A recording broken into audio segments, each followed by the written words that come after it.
Make sure to check out my Covey account, link down in the description. And check out my other series, Modern Classics and TV Treasures.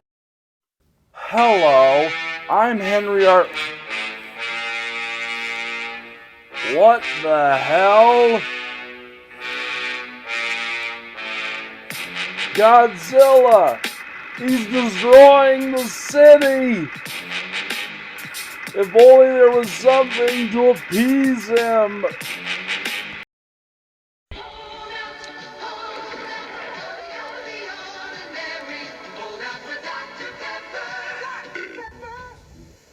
Godzilla, what do you want from me? Well, that's good for you because I'm going to review it.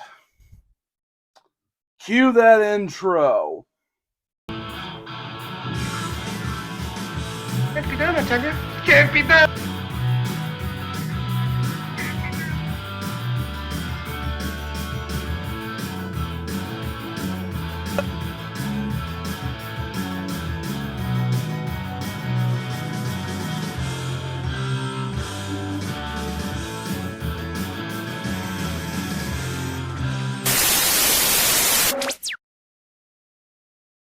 Hello, I'm Henry R. Mockingbird, your host with the mustache. And today, to commemorate Godzilla's 69th anniversary and the release of Godzilla -1 a month ago, and this year being released is the sequel to Godzilla vs. King Kong, I am going to review Godzilla, King of the Monsters. No, not that one. Yeah, that one. Yeah, I'll be reviewing the American version of Godzilla. Now, to keep you hardcore G fans happy, I will be making comparisons between both the American version of Godzilla and the Japanese version. With that all said, let us dive into the review.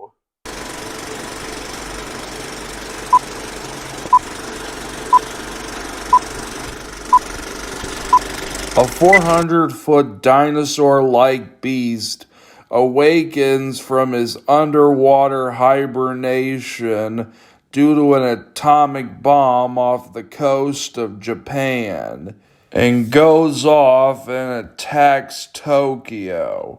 And this dinosaur beast in question is Godzilla. Well, what do I think of Godzilla, King of the Monsters? Well, I like it, but I once again gotta ask, what is with this goofy-ass poster? Look at Godzilla. He looks goofy as hell in this poster. The film was created by Japanese film company Toho. It was directed by Shihiro Honda and was produced by Godzilla creator Tobuyuki Tanaka, who both had a hand in the Japanese and the American version of Godzilla. And the American version of Godzilla was co-directed by Terry O. Morse, known for directing the American version of Godzilla and not much else. Taking inspiration from the Ray Harryhausen film The Beast from 20,000 Fathoms and The Lucky Dragon #5, and the American version was dubbed by producer/financer Joseph E. Levine, known for doing dubs for the Steve Reeves Hercules, the previously reviewed Thief of Baghdad, 1961. This film was shown on a double feature with another movie, Prehistoric Women. When the film came out, critics in Japan were mostly mixed. A lot of them complained how the film mostly glorified World War II. and the critical reception in America wasn't that much better, with New York Times critic Bosley Bauer calling the film awful. Hell, even Roger Ebert gave it a 1.5 star. But given how he likes films like Zookeeper, his opinions are nothing to sneeze at. And while this film wasn't a critical success, it was a box office success, spawning a franchise that is still going strong to this very day. The music was done by Akira Afume, whose music is really good for this movie and has become really iconic, and it's not hard to see why. His music leaves you with a sense of foreboding doom. Let's listen to it.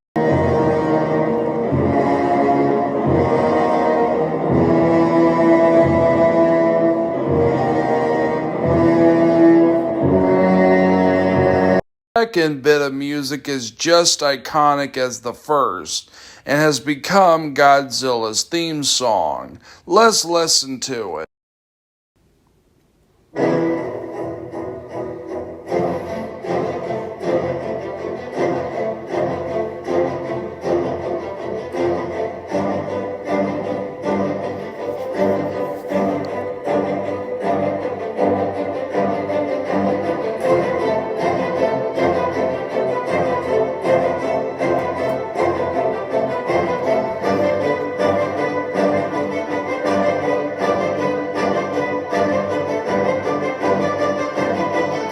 This theme song is so iconic, it was later used in Godzilla -1. And yes, eager viewer, I was squealing like a little girl at a Katy Perry concert when it came on in Godzilla -1.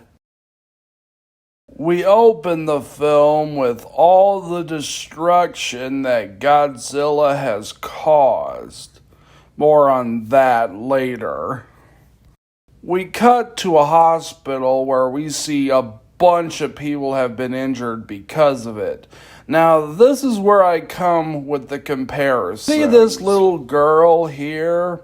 Well, in the American version, she's crying and you only hear it in the background. In the Japanese version, we see why she's crying, and she's crying over her mom. And this has got to be some of the most convincing child acting I've ever seen.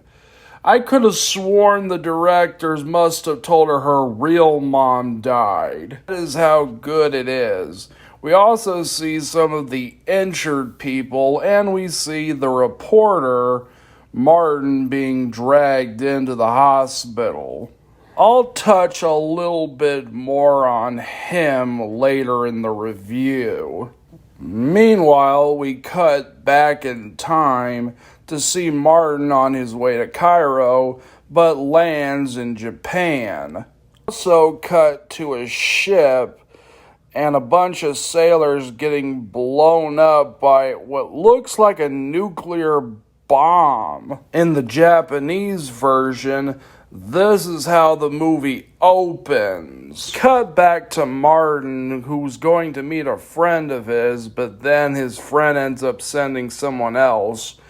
But I bet you're wondering, why am I referring to him as Martin? Well, his full name is Steve Martin, not to be confused with the comedian.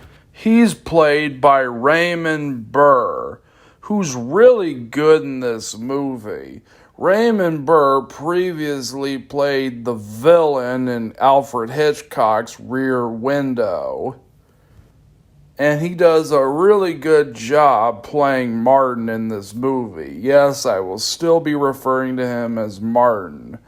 This character is so iconic that Raymond Burr would actually reprise his role in Godzilla 1985. Now that's what I call some real commitment. And in the beginning of the movie, we get to see Dr. Yumane, A little bit more on him later. Meanwhile, we cut to a village where we see the villagers pulling up some dead bodies.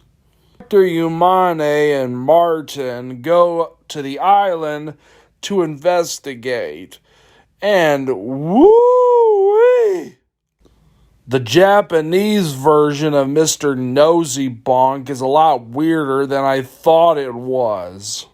Later that night, a storm of unknown origins happens, and Dr. Umane finds a giant footprint, and it's radioactive. And halfway through the film, and the Japanese people go up to the hill, and we see the G-Man himself.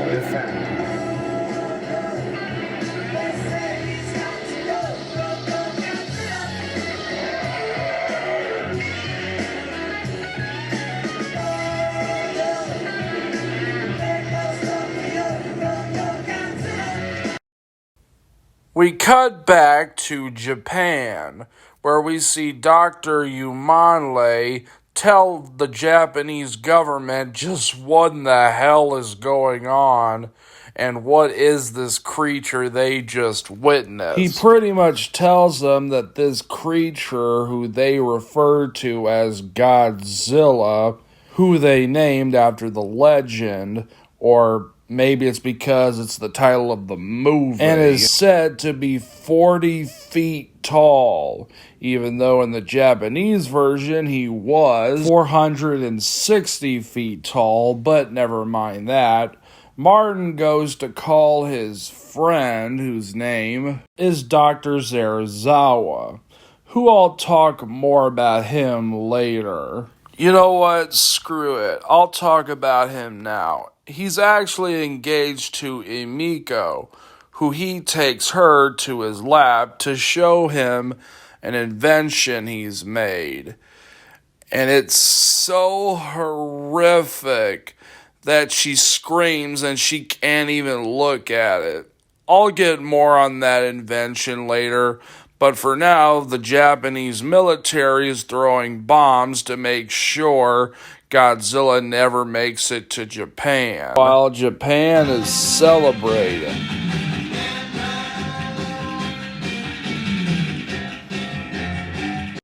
For Godzilla to appear. Dead babies? Hell no, I ain't dead. This series has just begun. And I'm gonna start wrecking Japan and wrecking crap up. That is actually what Godzilla does. He destroys every bit of Tokyo until there's nothing but rubble. Hell, he sets Tokyo on fire with his famous atomic breath.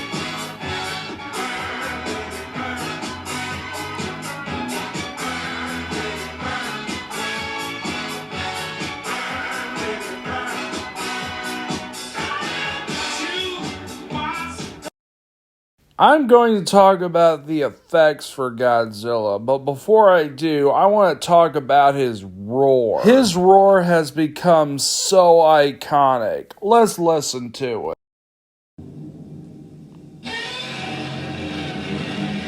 This sound effect was accomplished by having a guy wearing a leather glove rubbing down on a bass. And it's pretty obvious that Godzilla is basically a guy in a suit.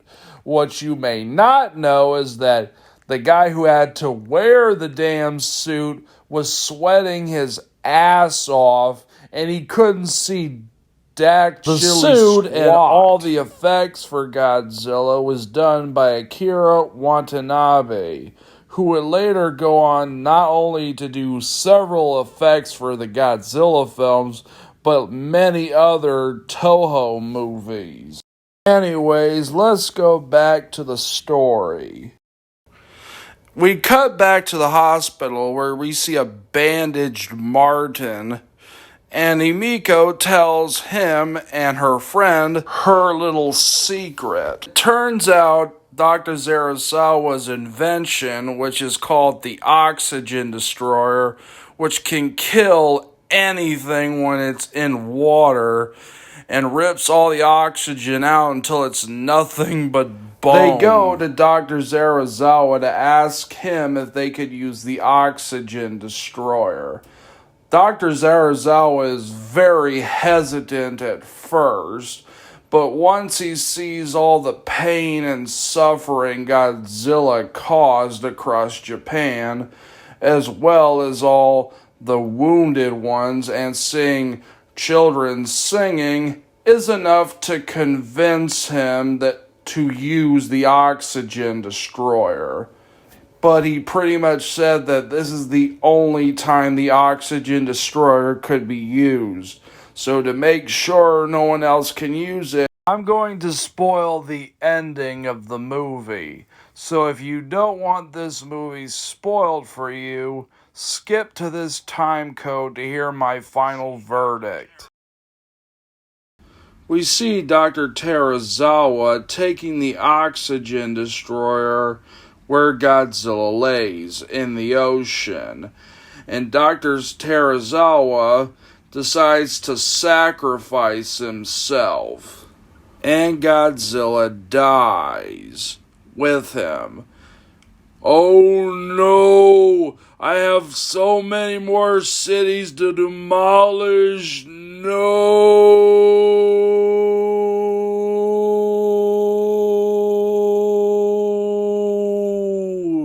The beast is dead, but in the process, they lost a great man. Dr. Humane gives a speech in his memory, and they all salute towards him.